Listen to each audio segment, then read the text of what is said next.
Hi there, I'm Heather with WTI. I really wanted live eucalyptus in my shower, but a lot of the live leaves end up, dry, kind of cracky, gross. Still love the smell of them, but I actually found something that works beautifully for me, so I'm going to share the details with you.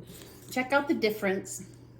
This is live eucalyptus, but it's been preserved in such a way that it will not dry out. So I can hang these in my shower without the worry of the leaves falling to the ground, having to have a lot of cleanup.